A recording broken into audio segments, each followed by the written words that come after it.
ಓಂ ಶ್ರೀ ಗುರುಭ್ಯೋ ನಮಃ. ಫ್ರೆಂಡ್ಸ್, ಎಲ್ಲರಿಗೂ ನಮಸ್ಕಾರ. ಪ್ರೀತಿಯ ಮಿಥುನ ರಾಶಿಯ ಆತ್ಮೀಯ ಬಂಧುಗಳೇ,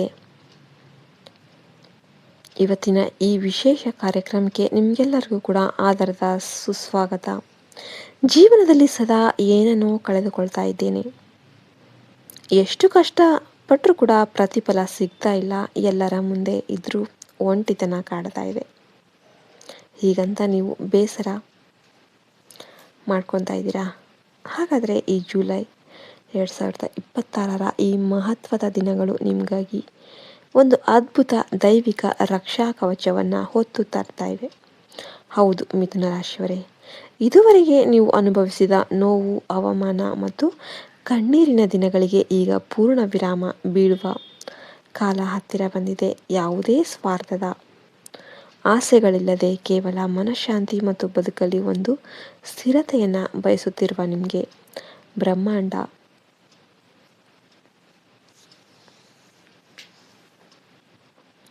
ಅತ್ಯಂತ ದೊಡ್ಡ ಕೊಡುಗೆಯನ್ನು ನೀಡೋದಕ್ಕೆ ಸಿದ್ಧ ಆಗಿದೆ. ಭವಿಷ್ಯದಲ್ಲಿ ಎದುರಾಗಬಹುದಾದ ಯಾವುದೇ ರೀತಿಯ ಸವಾಲುಗಳು ಅಥವಾ ಕಷ್ಟಗಳನ್ನು ಧೈರ್ಯವಾಗಿ ಎದುರಿಸೋದಕ್ಕೆ ಈ ಆಧ್ಯಾತ್ಮಿಕ ಮತ್ತು ದೈವಿಕ ಶಕ್ತಿಯು ನಿಮಗೆ ವಜ್ರ ಕವಚ ಆಗಲಿದೆ. ಈ ಜುಲೈ ತಿಂಗಳಲ್ಲಿ ನಿಮ್ಮ ಗ್ರಹಗತಿಗಳ ಸ್ಥಾನವು ಎಷ್ಟು ಅದ್ಭುತವಾಗಿ ಬದಲಾಗ್ತಾ ಇದೆ ಅಂದರೆ ನಿಮ್ಮ ಜೀವನ ಸಂಪೂರ್ಣವಾಗಿ ಪಲ್ಲಟಗೊಳ್ಳುತ್ತೆ. ಈ ಸುದೀರ್ಘ ಕಾರ್ಯಕ್ರಮದಲ್ಲಿ ನಾವು ನಿಮ್ಮ ಜೀವನಕ್ಕೆ ಬರಲಿರುವ ಆ 5 ದೊಡ್ಡ ಶುಭ ಸುದ್ದಿಗಳು ಯಾವ್ಯಾವು, ನಿಮ್ಮ ಕನಸುಗಳ ರಹಸ್ಯ ಏನೇನು ಮತ್ತು ನಿಮ್ಮ ಹಣೆ ಬರಹವನ್ನು ಬದಲಾಯಿಸಲಿರುವ ಆ ರಹಸ್ಯ ವ್ಯಕ್ತಿ ಯಾರು ಎಂಬುದನ್ನು ಸಂಪೂರ್ಣವಾಗಿ ವಿವರವಾಗಿ ತಿಳಿದುಕೊಳ್ಳೋಣ. ಈ ವಿಡಿಯೋವನ್ನು ಕೊನೆ ತನಕ ಯಾವುದೇ ಸ್ಕಿಪ್ ಇಲ್ಲದೆ ಕೊನೆವರೆಗೂ ಕೂಡ ನೋಡಿ, ಯಾಕೆಂದರೆ ಇದರಲ್ಲಿರುವ ಪ್ರತಿ ಪದ ಕೂಡ ನಿಮ್ಮ ಉಜ್ವಲ ಭವಿಷ್ಯಕ್ಕೆ ದಾರಿದೀಪ ಆಗಲಿದೆ. ಮೊದಲನೇ ಶುಭ ಸುದ್ದಿ, ದೈವಿಕ ಕನಸುಗಳು ಮತ್ತು ಗೂಢ ಸಂಕೇತಗಳು.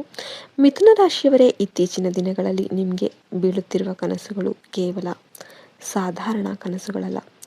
ವಿಜ್ಞಾನದ ಪ್ರಕಾರ ಕನಸುಗಳು ಕೇವಲ ಉಪಪ್ರಜ್ಞೆ ಮನಸ್ಸಿನ ಆಲೋಚನೆಗಳಾಗಿರಬಹುದು, ಆದರೆ ಜ್ಯೋತಿಷ್ಯ ಶಾಸ್ತ್ರ ಮತ್ತು ಆಧ್ಯಾತ್ಮಿಕ ಪ್ರಕಾರ ನಿಮಗೆ ಬೀಳುವ ಕನಸುಗಳು ಹೆಚ್ಚಾಗಿ ಭವಿಷ್ಯದ ಮುನ್ಸೂಚನೆಗಳು ಆಗಿರುತ್ತೆ. ನೀವು ಇದುವರೆಗೆ ಅವುಗಳನ್ನು ಕೇವಲ ಕನಸು ಅಂತ ನಿರ್ಲಕ್ಷ್ಯ ಮಾಡ್ತಾ ಬಂದಿದ್ರಿ, ಆದರೆ ಈಗ ನಿಮಗೊಂದು ಅತ್ಯಂತ ವಿಶೇಷವಾದ ಕನಸು ಬೀಳುವ ಸಾಧ್ಯತೆ ದಟ್ಟವಾಗಿ ಇದೆ. ನೆನಪಲ್ಲಿಡಿ, ಇದು ಎಚ್ಚರವಾದ ಮೇಲೂ ಕೂಡ ನಿಮ್ಮ ಮನಸ್ಸಲ್ಲಿ ಅತ್ಯಂತ ಸ್ಪಷ್ಟವಾಗಿ ಹಚ್ಚ ಹಸಿರಾಗಿ ಉಳಿಯುವಂತಹ ಕನಸು ಇದಾಗಿರುತ್ತೆ. ಆ ಕನಸಲ್ಲಿ ನಿಮಗೆ ಯಾವೆಲ್ಲ ಸಂಕೇತಗಳು ಕಾಣಿಸ್ಬೋದು ಗೊತ್ತಾ? ಸಾಕ್ಷಾತ್ ಪರಶಿವನ ಅಥವಾ ಶ್ರೀರಾಮನ, ಶ್ರೀಕೃಷ್ಣನ ದರ್ಶನ. ಇದು ನಿಮ್ಮ ಕಷ್ಟಗಳು ಕೊನೆಗೊಳ್ಳಲಿವೆ ಎಂಬುದರ ಪರಮ ಸತ್ಯ ಆಗಿರುತ್ತೆ. ಜ್ಯೋತಿರ್ಮಯವಾದ ದೇವಸ್ಥಾನ ನಿಮ್ಮ ಜೀವನದಲ್ಲಿ ಜ್ಞಾನ ಮತ್ತು ಬೆಳಕು ಮೂಡಲಿವೆ ಎಂಬುದರ ಸಂಕೇತ.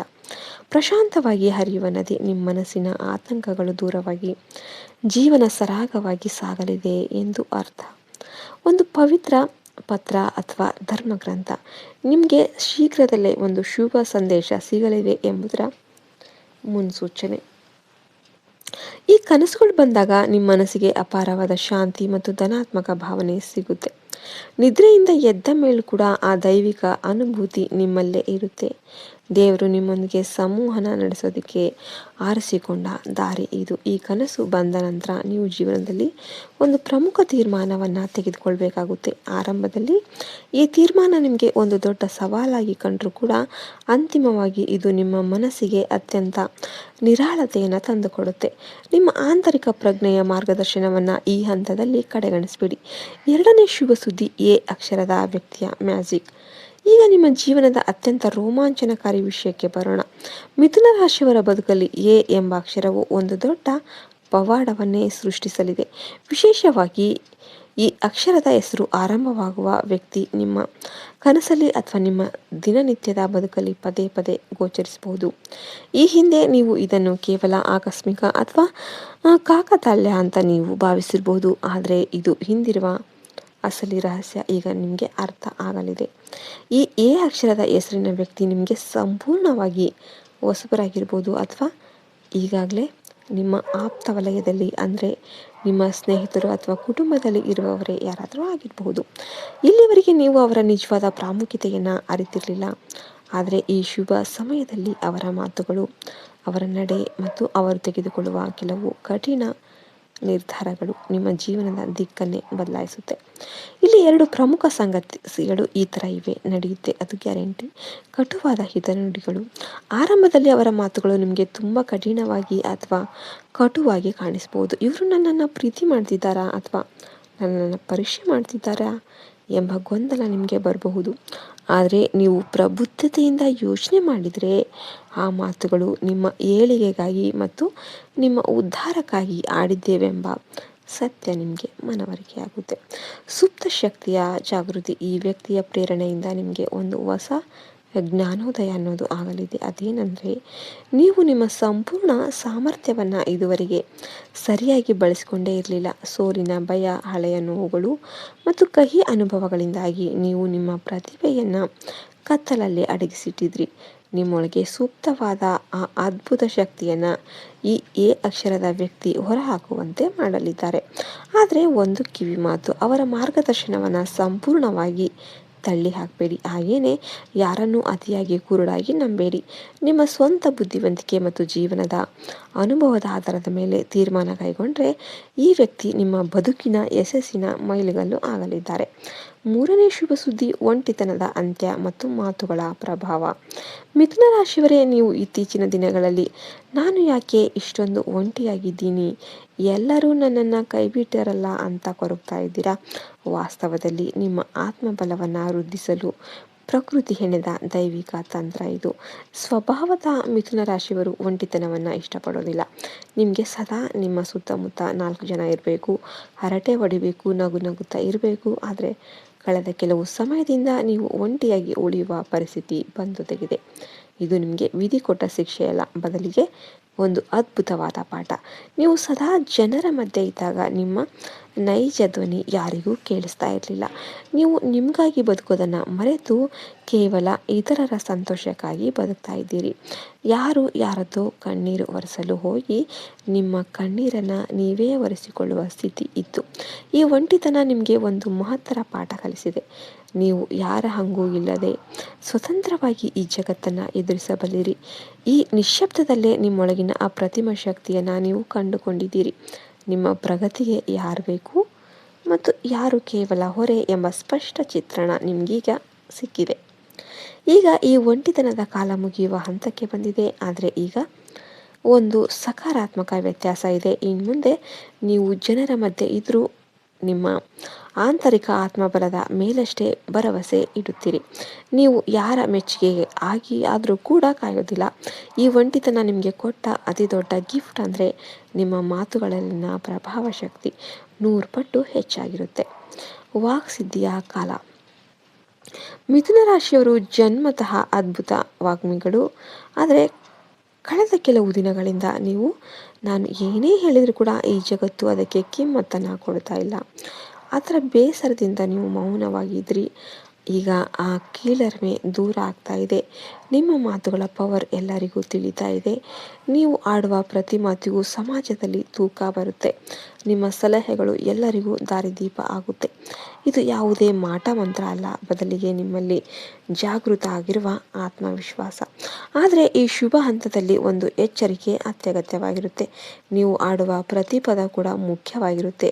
ಕೆಲವು ಸಮಯ ಕೋಪದಲ್ಲಿ ಆಡುವ ಮಾತುಗಳು ಕೂಡ ಸತ್ಯವಾಗಬಹುದು. ಆದ್ದರಿಂದ ಜಾಗರೂಕತೆಯಿಂದ ಮಾತನಾಡಿ. ವಿಶೇಷವಾಗಿ ನೀವು ನಿಮ್ಮ ಬಗ್ಗೆ ನಕಾರಾತ್ಮಕವಾಗಿ ಮಾತನಾಡೋದನ್ನು ಮೊದಲು ನಿಲ್ಲಿಸಬೇಕು. ನನ್ನ ಹಣೆ ಬರ ಇಷ್ಟೇ, ನನಗೆ ಒಳ್ಳೆಯದಾಗಲ್ಲ ಅಂತ ನಿಮ್ಮನ್ನು ನೀವು ಕೀಳಾಗಿ ಕಾಣೋದನ್ನು ಬಿಡಬೇಕು. ಯಾವ ದಿನ ನೀವು ನಿಮ್ಮನ್ನು ಗೌರವಿಸಲು ಆರಂಭಿಸ್ತೀರೋ ಅಂದೇ ಇಡೀ ಜಗತ್ತು ನಿಮಗೆ ತಲೆಬಾಗೋದಕ್ಕೆ ಅದೇ ರೀತಿಯ ಗೌರವ ನೀಡುತ್ತೆ. 4ನೇ ಶುಭ ಸುದ್ದಿ, ಪೂರ್ವ ಜನ್ಮದ ಕರ್ಮಗಳ ಋಣಭಾರ ಮುಕ್ತಿ. ಮಿಥುನ ರಾಶಿಯವರು ಯಾಕೆ ಇಷ್ಟೊಂದು ಕಷ್ಟ ಅನುಭವಿಸ್ತಾರೆ ಎಂಬ ಯಕ್ಷ ಪ್ರಶ್ನೆಗೆ ಅಸಲಿ ಉತ್ತರ ಇಲ್ಲಿದೆ. ನಿಮ್ಮ ಪೂರ್ವ ಜನ್ಮದ ಪುಣ್ಯ ಮತ್ತು ತ್ಯಾಗಗಳೇ ಈ ಜನ್ಮದಲ್ಲಿ ಋಣಭಾರವಾಗಿ ಪರಿಣಮಿಸುತ್ತೆ. ನೀವು ತಿಳಿಯದೆಯೇ ಅನೇಕ ಜನರಿಗೆ ನಿಸ್ವಾರ್ಥವಾಗಿ ಸಹಾಯ ಮಾಡಿದ್ದೀರಿ. ಆದರೆ ಅವರು ತಮ್ಮ ಕಷ್ಟದ ಹೊರೆಯನ್ನು ನಿಮ್ಮ ಮೇಲೆ ಹಾಕಿ ಹೋದರು. ನೀವು ನಂಬಿದವರೇ ನಿಮಗೆ ದ್ರೋಹ ಮಾಡಿದರು. ನೀವು ಕೈ ಎತ್ತಿ ನಡೆಸಿದವರೇ, ನೀವು ಕೈ ಎತ್ತಿ ಬೆಳೆಸಿದವರೇ ನಿಮ್ಮ ಬೆನ್ನಿಗೆ ಚೂರಿ ಹಾಕಿದರು. ಇದರ ಪರಿಣಾಮವಾಗಿ ಈ ಜನ್ಮದಲ್ಲಿ ನೀವು ಅತಿಯಾದ ಮಾನಸಿಕ ಒತ್ತಡ ಮತ್ತು ಆರ್ಥಿಕ ಸಂಕಷ್ಟವನ್ನು ಅನುಭವಿಸಲೇಬೇಕಾಯಿತು. ಆದರೆ ಈಗ ಆ ಎಲ್ಲ ಕಷ್ಟದ ಸಾಲವನ್ನು ತೀರಿಸಿ ಮುಕ್ತರಾಗುವ ಸುಸಮಯ ಬಂದಿದೆ. ಕರ್ಮದ ನಂಟು ಮುರಿದು ಹೋಗುವ ಶುಭ ಹಂತ ಇದು. ಅದಕ್ಕಾಗಿಯೇ ನಿಮ್ಮ ಬದುಕಿನ ಸಂಕಷ್ಟಗಳು ಒಂದೊಂದಾಗಿ ಮಂಜಿನಂತೆ ಕರಗ್ತಾ ಇವೆ. ನೀವು ಗಮನಿಸ್ತಾ ಇದ್ರೂ ಕೂಡ ನಿಮ್ಮ ಒಳಗಿನಿಂದ ಒಂದು ರೀತಿಯ ನಿರಾಳತೆಯ ಭಾವ ಅನ್ನೋದು ಮೂಡ್ತಾ ಇದೆ. ಈ ಶುಭ ಹಂತದಲ್ಲಿ ನೀವು ಮಾಡಬೇಕಾದ್ದು ಇಷ್ಟೇ: ಹಳೆಯ ಕಹಿ ನೆನಪುಗಳನ್ನು ಮತ್ತು ದ್ವೇಷವನ್ನು ಸಂಪೂರ್ಣವಾಗಿ ಮರೀರಿ. ನಿಮಗೆ ದ್ರೋಹ ಮಾಡಿದವರನ್ನು ಮನಸ್ಸಿಂದಲೇ ಕ್ಷಮಿಸಿ ಮುನ್ನಡೆಯಿರಿ. ಯಾಕೆಂದರೆ ಕ್ಷಮಿಸುವುದು ಕರ್ಮದ ಬಂಧನದಿಂದ ಮುಕ್ತಿ ಪಡೆಯುವ ಅತ್ಯಂತ ಶ್ರೇಷ್ಠ ಮತ್ತು ಸುಲಭ ಮಾರ್ಗವಾಗಿರುತ್ತೆ. ನೀವು ಹೊಸದೊಂದು ಉಜ್ವಲ ಜೀವನವನ್ನು ಆರಂಭಿಸ್ತಾ ಇದ್ದೀರಿ. ಭೂತಕಾಲದ ಕರಾಳ ನೆನಪುಗಳು ಇನ್ಮುಂದೆ ನಿಮ್ಮನ್ನು ಕಾಡೋದಿಲ್ಲ. ನಿಮ್ಮ ಬದುಕನ್ನೇ ಪಲ್ಲಟಗೊಳಿಸುವ ಇಂತಹ ಮಹತ್ತರ ಅವಕಾಶ ಜೀವನದಲ್ಲಿ ಒಮ್ಮೆ ಮಾತ್ರ ಸಿಗುತ್ತೆ. ಮಿಥುನ ರಾಶಿಯವರ ಜೀವಿತ ಅವಧಿಯಲ್ಲಿಯೇ ಇದು ಅತ್ಯಂತ ಸುವರ್ಣ ಕಾಲದ ದಿನವಾಗಿರುತ್ತೆ. 5ನೇ ಶುಭ ಸುದ್ದಿ ಅಂದರೆ ಸುವರ್ಣಾವಕಾಶ ಮತ್ತು ಆರ್ಥಿಕ ಸ್ಥಿರತೆ. ಇಲ್ಲಿಯವರೆಗೆ ನೀವು ಎದುರಿಸಿದ ಪ್ರತಿಯೊಂದು ಸವಾಲು, ಸುರಿಸಿದ ಪ್ರತಿ ಕಣ್ಣೀರಿನ ಹನಿ ಈ ಶುಭ ಕ್ಷಣದ ಆಗಮನಕ್ಕಾಗಿಯೇ ಆಗಿತ್ತು. ನಿಮ್ಮ ಮುಂದೆ ಈಗ ಒಂದು ಅದ್ಭುತ ಅವಕಾಶ ಅನ್ನೋದು ಬರುತ್ತೆ. ಇದು ನೋಡಲು ಸಾಮಾನ್ಯವಾಗಿ ಅವಕಾಶವಂತೆ ಕಂಡರೂ ಕೂಡ, ನಾರ್ಮಲ್ ಅವಕಾಶದಂತೆ ಇದು ಕಂಡರೂ ಕೂಡ ನಿಮ್ಮ ಲಕ್ಕನ್ನೇ ಬದಲಾಯಿಸುವ ದೈವಿಕ ಶಕ್ತಿ ಇದಾಗಿರುತ್ತೆ. ಹೊಸ ಉದ್ಯೋಗ, ವ್ಯಾಪಾರದಲ್ಲಿ ಲಾಭ ಅಥವಾ ದೀರ್ಘಕಾಲದ ಆಸ್ತಿ ವಿವಾದಗಳು ಬಗೆಹರಿಯುವ ರೂಪದಲ್ಲಿ ಈ ಅವಕಾಶ ನಿಮ್ಮದಾಗಬಹುದು. ಈ ಅವಕಾಶವನ್ನು ನೀವು ಸರಿಯಾದ ಸಮಯದಲ್ಲಿ ಗುರುತಿಸಿಕೊಳ್ಳಬೇಕು. ಯಾವುದೇ ಕಾರಣಕ್ಕೂ ನನಗೆ ಸೋಲಾದರೆ ಏನು ಮಾಡೋದು ಎಂಬ ಭಯದಿಂದ ಇದನ್ನು ಕೈಬಿಡಬೇಡಿ. ನೀವು ಇತರರ ಸಲಹೆಗಳನ್ನು ಕೇಳಿ, ಆದರೆ ಅಂತಿಮ ನಿರ್ಧಾರವನ್ನು ಮಾತ್ರ ನಿಮ್ಮ ಅಂತರಾತ್ಮ ತತ್ವನಿಗೆ ಬಿಡಿ. ಈ ದೈವಿಕ ಕೊಡುಗೆಯು ಕೇವಲ ಹಣವನ್ನು ಮಾತ್ರವಲ್ಲ, ಅದರ ಜೊತೆಗೆ ಸಮಾಜದಲ್ಲಿ ಉನ್ನತ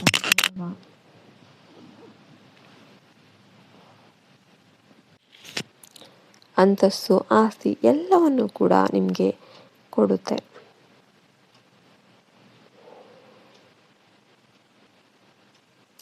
ಇದಕ್ಕೆಲ್ಲ ಇನ್ನು ಪರಿಹಾರಗಳೇನು, ಮಾರ್ಗದರ್ಶನ ಹೇಗೆ? ಮಿಥುನ ರಾಶಿಯವರೇ, ಈ ಕಾರ್ಯಕ್ರಮದಲ್ಲಿ ಹೇಳಲಾದ ವಿಷಯಗಳಲ್ಲಿ ಕನಿಷ್ಠ ಒಂದು ವಿಷಯ ಆದರೂ ಕೂಡ ನಿಮ್ಮ ವೈಯಕ್ತಿಕ ಜೀವನಕ್ಕೆ ಹೋಲಿಕೆಯಾಗಿದ್ದರೆ ಅದನ್ನು ಕೇವಲ ಆಕಸ್ಮಿಕ ಅಂದ್ಕೊಳ್ಬೇಡಿ. ಅದು